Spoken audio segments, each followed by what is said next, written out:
Man, welcome into the Daily Wolves podcast. We are live, the Daily Wolves courtside. We're here, the three amigos, the guys, the three musketeers. We're up in the building. Minnesota, another win here in the win column here. Obviously, we had Craig Kilborn on. Shout out to our special guest earlier. For those who didn't catch the episode, you can find it on our news feed. You can find it Apple, Spotify, YouTube, everything like that. Our ads for other socials are on the screen. You can find that there. Andrew's ad is on the screen as well, so definitely give him a follow because he is covering the Minnesota Timberwolves. He's a beat writer for Zone Coverage. Guys, before we take off, we're getting fans in here. We're going to wait just a split second and get people in here, but I just want to give a shout out to Craig again, once again, man, for coming on. Like, that was a super cool experience for me and Andrew getting to be with one of the guys who's done it for a long time in his career. So, Craig, if you're watching, shout out to you, man. But Minnesota, they're winning right now. They won tonight. And right now we got the Grizzlies, the Heat. They're still trying to wrap up their game with playoff implications for Minnesota. And then later, Golden State tonight in just a few minutes is tipping off against the Golden State Warriors. Matt, Minnesota's coming on at the right time right now. How did you feel about the last couple games? Because we didn't have you on. I know there were some late ones. I know you woke up out of dead sleep to see them beat the Nuggets the other night. And then tonight they win. They're coming together at the right time, man. What are your thoughts, Matt? Yeah, it's obviously great to see. This is everything that we've wanted, with the slow start to the season, the bumpy roller coaster throughout the middle of the season. It just finally seems like we're putting everything together at the end of the season. Julius Randle's fitting in. Dante's playing well. Nickeil Alexander-Walker is playing the best basketball of his life. Mm-hmm. So it's just all these little things that you were hoping and praying for that were kind of going to happen at once, and we're seeing it. We've won 18 out of our last 21 that Julius has played in, I believe. So I think it's pretty clear, come playoff time, we're only going to go as far as Julius takes us, as our other role players take us. We know what Ant's going to do. We know what Jaden's going to do in the playoffs. We know Mike's going to be a constant for us. So I think it's just the consistency. That is the one thing that we just have to ride through the end of the regular season with. Oh, 100%. The consistency, they need it. And they started off the game tonight slow. Andrew, we've seen it a lot for this team. They do it all year, and they did it again tonight. They start the game off slow. They look like they don't maybe take the team serious when they come in. The Brooklyn Nets being down. So many players, an active tanking team. The Cooper sweepstakes is live and well. With Minnesota, they have an easy schedule to close here. What'd you think of that slow start tonight? And then obviously kind of your feelings on the game overall. I'll be honest. I thought this start was more due to just missing shots than energy. Ant was playing pretty well. He was being aggressive. Rudy was awesome in really the entire game. They're just missing shots, which, they started off 1 for 9, and I think they were down 4 points despite shooting 1 for 9. And then you blink and they're leading by 2. Unfortunately, the Nets, their season has gone pear-shaped, and it is no longer time for them to field an NBA basketball team. And this is kind of what happens. We saw shots that were getting bricked off the side of the backboard, passes directly into Jaden McDaniels. Even when we had the bench guys in, I think the Wolves literally had everyone except for Jalen Clark finished with a positive net plus minus. Mm-hmm. It's just, this is the time of year we're in. If you're a Wolves fan, this is awesome because this is an easy win. Golden State's playing the Lakers in about 3 minutes here. Grizzlies are just wrapping up against Miami now. These other teams in the conference kind of battling for seeding are playing tough games. Meanwhile, the Wolves get to just wander into Brooklyn and play a G League team, which is no disrespect to Drew Timme, but he wasn't getting minutes in the G League. Now he's getting more minutes than D'Angelo Russell and Nick Claxton and real players that are starters in the NBA. If you're looking forward though, they play Philadelphia on Friday. Ja just did a game winner. They play Philadelphia on Friday, and Philadelphia right now, if you look on their injury report, 9 out of their 15 players from their starting day roster are done for the year. It's going to be another game where they just walk to victory. And again, at this point in the season, great for the Wolves. Man, I just saw that game winner, an incredible. It's like a just drives in, step back for John Morant, a really tough shot. Zeros. Dang, man, John Morant, clutch coming in, but he's a stud. He's had a really good night for them.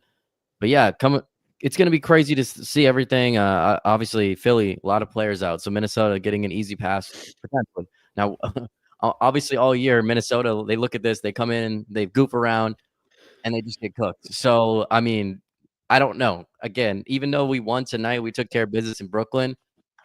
I still don't know with this team. I still don't know with that. We've all seen it before. We've all heard the stories this year, the ups and the downs, all over the place. So it'll be interesting to see. I know John Morant had gun motions again after we warned about it in the game. So I wonder if John Morant has any suspensions. I don't know what he's doing, but that might be coming. Yeah, they won just a few minutes ago, but we'll see. We'll see on that one. Evan, what I just say to like quell fans in like this specific game against Philadelphia, when we've lost these games earlier, like when we lost to New Orleans, Zion was playing and went crazy. When we lost to Utah, Ant was suspended. Utah had like a 3-game lead for the first overall pick.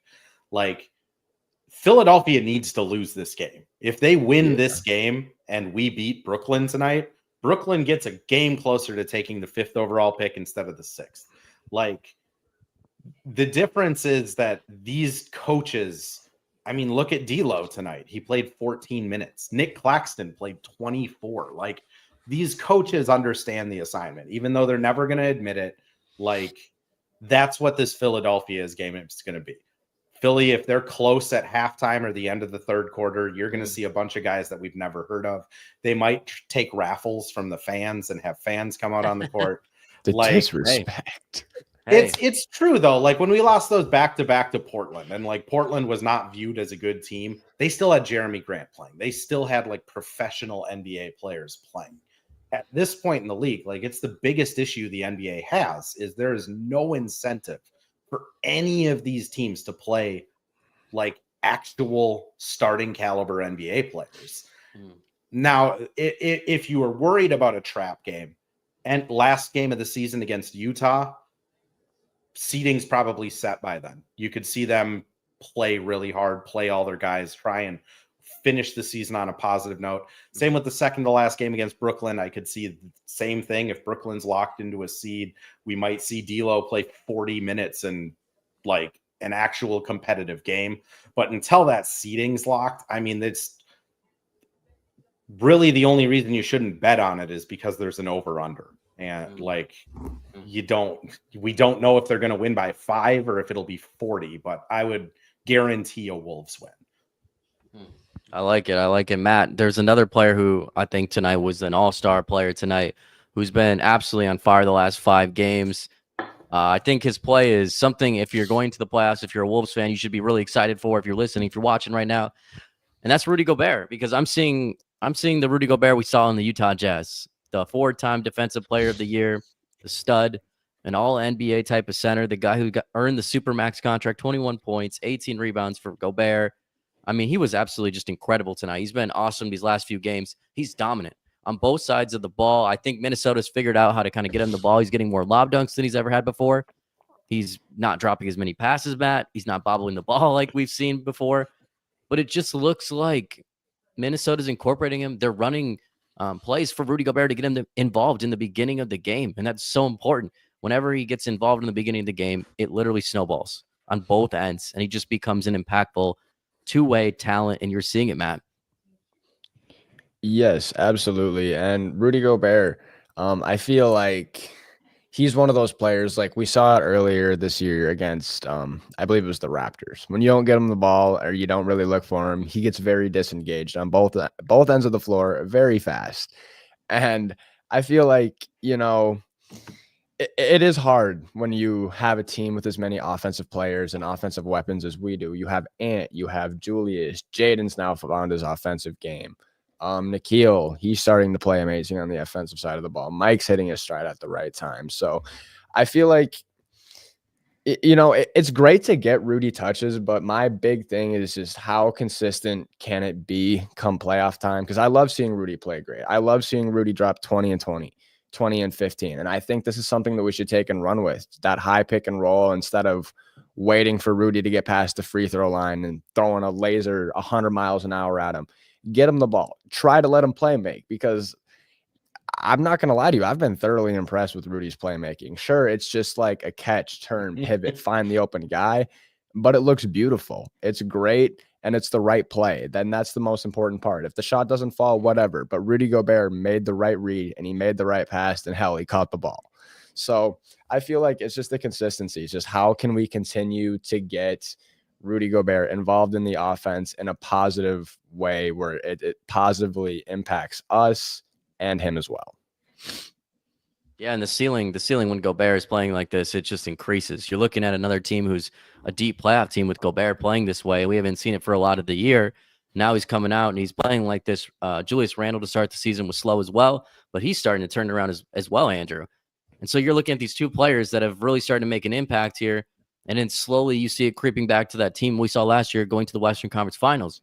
Well, then you add in a third player who's starting to find his groove as well, and that's Mike Conley, who's shooting 52% since the All-Star break from three. Absolutely incredible. He's starting to find himself, become the Mike Conley of last year. And that was what was missing, Andrew and Matt, in the beginning of the year, is Mike wasn't playing the way he was. Rudy Gobert took a step back. Julius Randle wasn't Karl-Anthony Towns or what they thought he was going to be. He took a step back. And yes, Randle was maybe never going to be quite the impact of what Cat is, right? But they didn't expect that much of a, let back. Andrew, if these three players are starting to play the way that they are, we've seen it from Randle recently for a while now. Now Conley was the second guy to come to the party. Now Gobert looks like the third domino coming to the party. And then you're adding in guys like Jaden, who's playing phenomenal at this time of the season. Dante DiVincenzo's been awesome. Where is this team ceiling going forward? Are they a Western Conference Finals sneaky, dark horse team, Andrew? I think they could be. I think they're a first round victory team. I think if they match up against the Nuggets, they can beat the Nuggets. I think if they match up against the Grizzlies, I mean, who knows what the Grizzlies are going to be. Golden State, it doesn't really scare me. The perimeter guys they have, we have guys that kind of match them, and they don't really have the third option that you need in the playoffs. I mean, the Wolves saw that last year. You need a third guy that can get you buckets. The Wolves have 7 guys that can kind of get you buckets this year. I think they can win the first round. The second round, it gets really tricky. LA, we talked about it with Craig Kilborn. That was kind of all three of our sneaky, oh no team, because you just don't know. Luka and LeBron are one of those two is going to be on the court every second of the 48 minutes. They got Austin Reeves as that third scorer. Rui can win you a game if he's hitting shots. They scare me. Oklahoma City, I mean, we've seen what they've done all year. Their defense is insane, and Shea can put people in a blender. And it's, you'd like to think we have the perimeter guys that can match Shea. They did during the regular season, but Shea is tricky. And then I'd say after those two, just gut feeling, the Wolves are probably in that 3, 4, 5, 6, 7 range of teams, obviously, that there's no one really, rising above, and there's no one really lagging behind. So I think they could be a Western Conference team if they get the seeding right and they're able to avoid playing like LA and they match up well against OKC. I mean, sure, why not? I mean, it's also not unheard of that they end up finishing the season 5-0 at this point, and maybe they're the 4 seed. It's also likely that they finish the season 2-3 and they're the 7 seed. That's what's so hard to figure out right now. And hopefully, after the Saturday game against Philly, there's just more data that we can look at. To your point about Rudy Gobert, Randle, all of these kind of guys gelling right now, I'll never forget first practice and training camp where Julius spoke to us. He was kind of saying I've played with Mitchell Robinson before. He plays the same way as Rudy. I'm going to be able to gel right in here. And that's kind of the same cavalier mindset the Wolves had when they traded for Gobert of oh, Rudy's a rim protector. We'll be able to get him the ball. He's going to fit right in here. And under both examples, Rudy is so hard to just fit in with.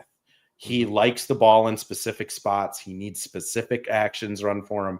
You need to communicate with him at like an extraordinarily high level on defense so that he can trust you. And we're starting to see that trust. I mean, the reason he's doing really well on defense is because he now knows that Dante DiVincenzo isn't going to F up in the corner, and he doesn't need to hedge out to guard a 3. So he can now anchor himself in the paint to be a rim protector. He now knows if there's a screen that the guy behind him isn't going to do the wrong thing. And Rudy, I can pull together clips if like people don't believe it, but like he is someone that needs to trust his teammates for him to be at his best. I think we're seeing it now. Mike, I think, was injured for most of the year. He's healthy now. And I mean, Julius, we now have from January 1st to now, we have a 3-month sample size that he gets it. And man, they're going into the playoffs right now. What are they? They're 10, 11, 12, 13 and 5, 13 and 2 over their last 15 games. Like they're steamrolling in. Steamrolling, absolutely. Before we keep going, guys, if you need tickets to any sporting event coming up in the future, whether it's a Twins game, Timberwolves game, concert tickets, we got you. We're partnered with SeatGeek, the best ticket app out there. Go on SeatGeek today. Enter promo code The Daily Wolves, all one word on SeatGeek. We're hooking you guys up with $20 off your next order on SeatGeek by using our promo code The Daily Wolves. Also, we're partnered with Better, the best sports betting app out there. On the screen there, you can see it. For those listening, it's The Daily, SPN, all one word. The Daily, letter S, letter P, letter N, all one word. We're hooking you guys up with a $200 deposit match on your first deposit on Better. That is right, BETR on your app store today. Start sports betting because you can legally bet in the state of Minnesota. I don't know what you're waiting for. Go get that money, get that bread, get your Easter funds up because that's coming up, guys. That's Better again. But yeah, Matt, another guy tonight who's quick correction. They're 13 and 3. I forgot New Orleans existed. 13 and 3, perfect. Speaking of that, another guy who had around 13 points tonight, actually had 13 exactly. Matt, it's transitioning to him. He had an incredible game last game. Absolutely unreal. He probably won it for Minnesota. In fact, he did with his free throws. That's Nickeil Alexander-Walker, non-order. Our boy, we love him. We love Nickeil. Everybody in here listening is probably a big Nickeil Alexander-Walker fan. He's a guy that might be a free agent. Hopefully we retain him. He's so important to the team. 13 points tonight for him again. 5 assists, 4 rebounds. How good has Nickeil Alexander-Walker been recently, Matt? And how important is he for Minnesota? I mean, hell, I said it earlier, man. Nickeil's playing the best basketball of his life at this level. Nickeil has just taken his game to another level. Coming out of college, he was an offensive guy who was seen, who needed to work on his defense. He gets into the league, finds his role with Minnesota as a defensive guy and needs to work on his offense. And now we're just here. I don't want to say we're entering like a superstar prime for Nickeil, but we're going to start to enter Nickeil's prime years. We're going to see Nickeil's best basketball over these next 3.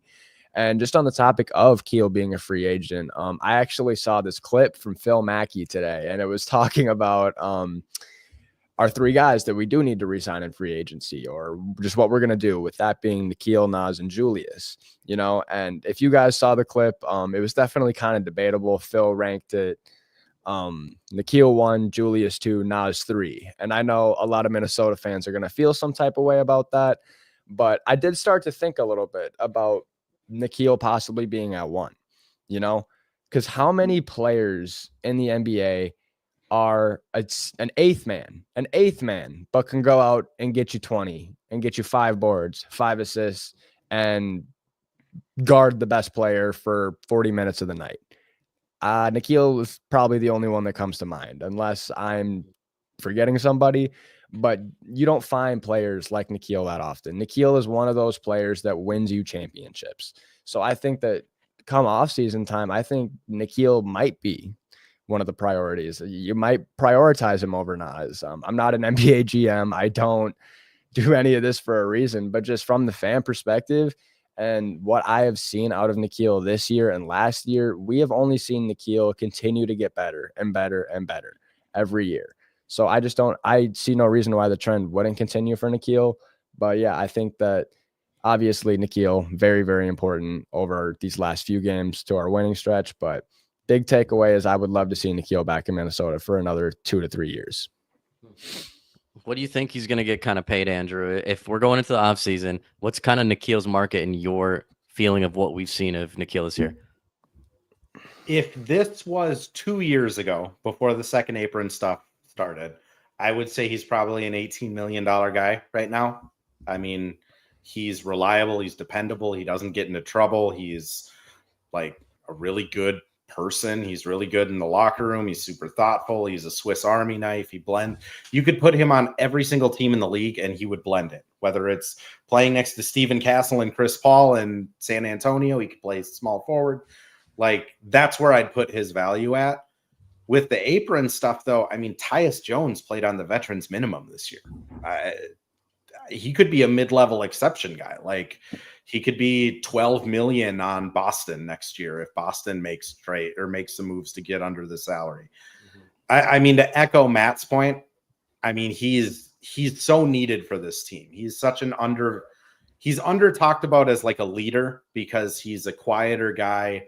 He gets 20 minutes. He doesn't really do a lot of he's not getting like poster dunks and stuff, but he's been the most consistent player the Wolves have had all season, like bar none. He is the exact same player he is right now as he was game 1, as he was game 75 last year. He is just perfect for his role. And,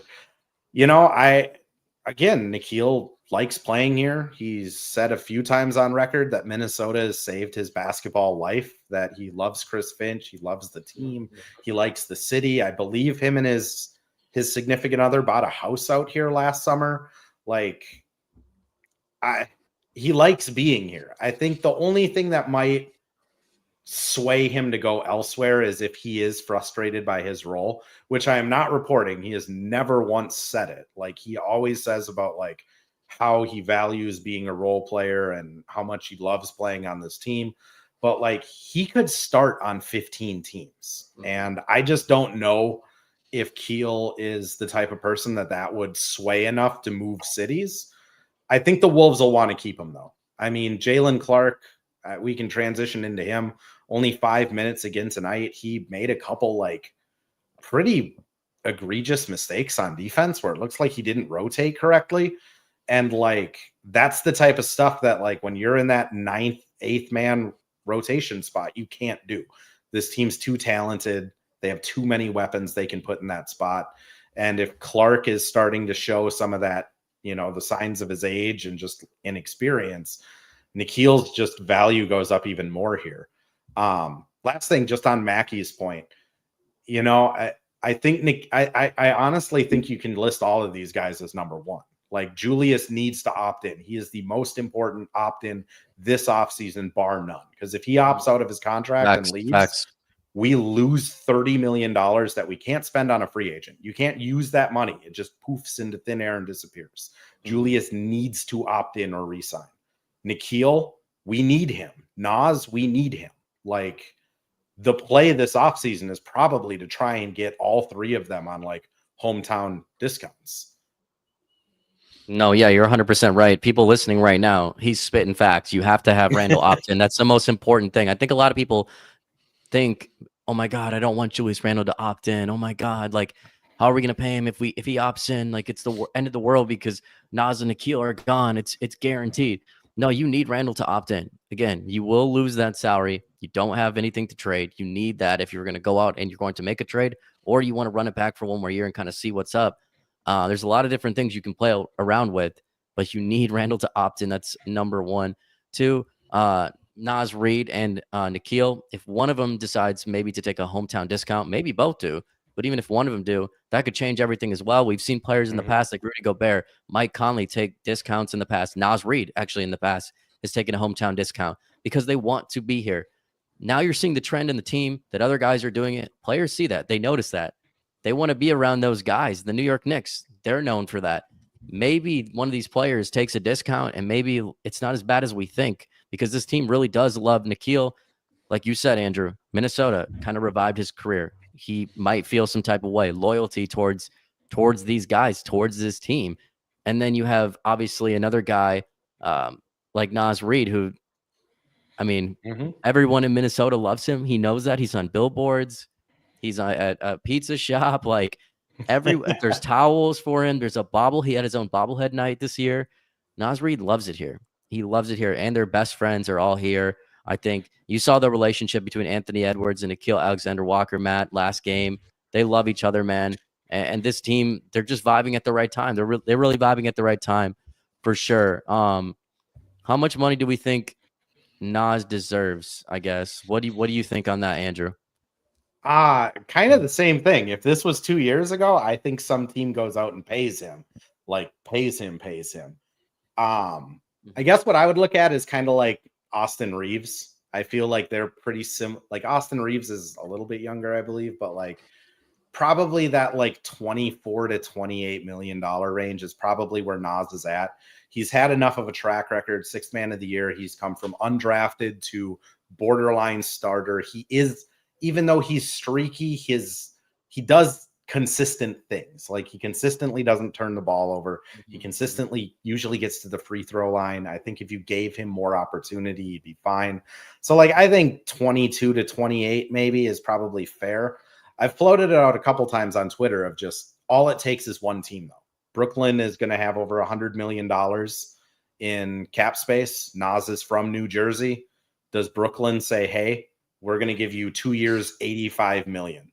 Come play with Brooklyn. If you're Naz Reid and someone offers you $14 million more than the Wolves are, what do you do? And if it's a chance to play near your hometown, again, what do you do? That's where it gets tricky because you just don't know what other teams are going to do. But that's kind of what the discussion with Austin Reeves was before he became a free agent. The Lakers don't have a ton of money to sign him.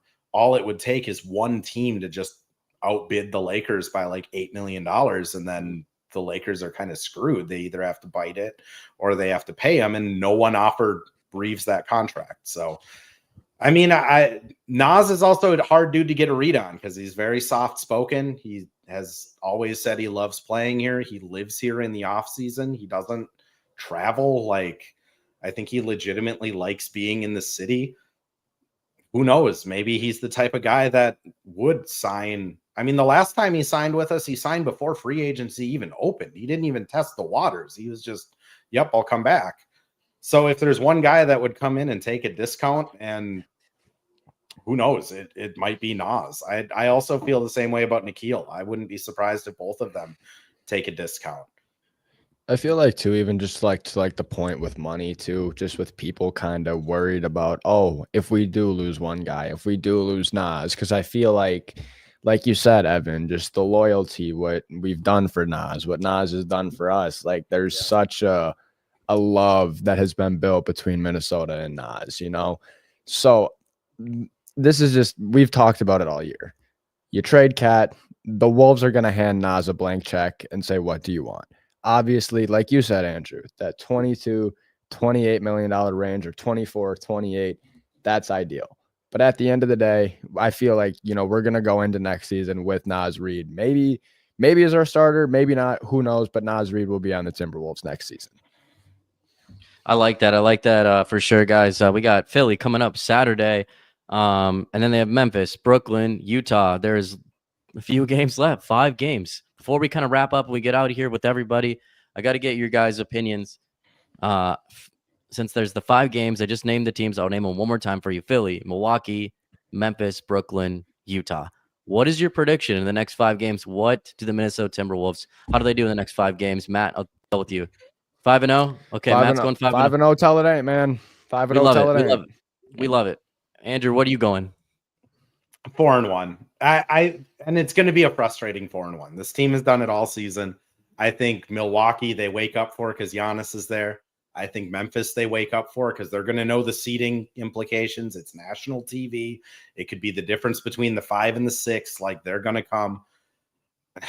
And then they're probably losing next Friday to Brooklyn, or they're losing the season finale to Utah. Hopefully seeding is already figured out by then.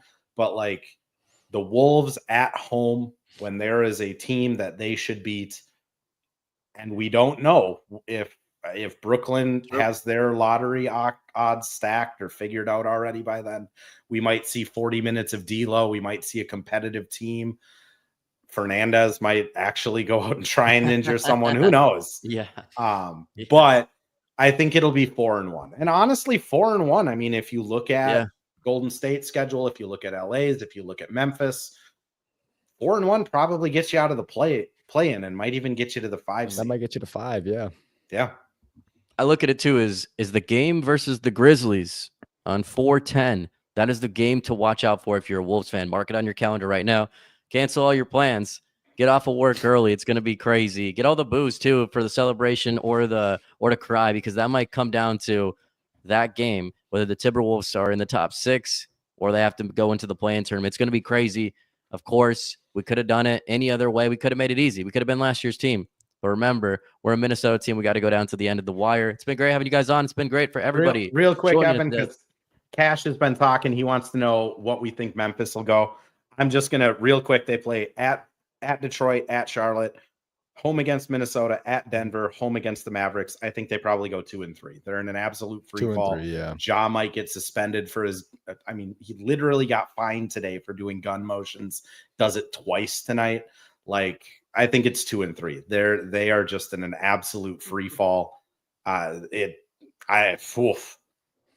you want a down low franchise, I mean, Triple J was asked about it and he said, well, at least we're not homeless, which that's not ideal when the second best player of your team is comparing your team status to being homeless. That's true. No, yeah, but Memphis is a really hard schedule. Golden State schedule is not so easy, and then Clippers have to face Dallas. I know twice. Yeah, LA has to face Dallas twice, who is surging right now. Haven't lost a game, 5-0 with Anthony Davis playing, I believe. So they're surging at the right time, and I think so it'll be interesting to see everybody finish. Again, it's been great having everybody on. You can find us on Apple, on Spotify. You saw it on the screen. Search the Daily Wolves. Instagram, TikTok, all the socials. We're out there. And then, of course, check out our recent episode with Craig Kilborn. He absolutely killed it today. Until next time, everybody, we always do live. This is the Daily Wolves Courtside. Go Wolves. Go Wolves.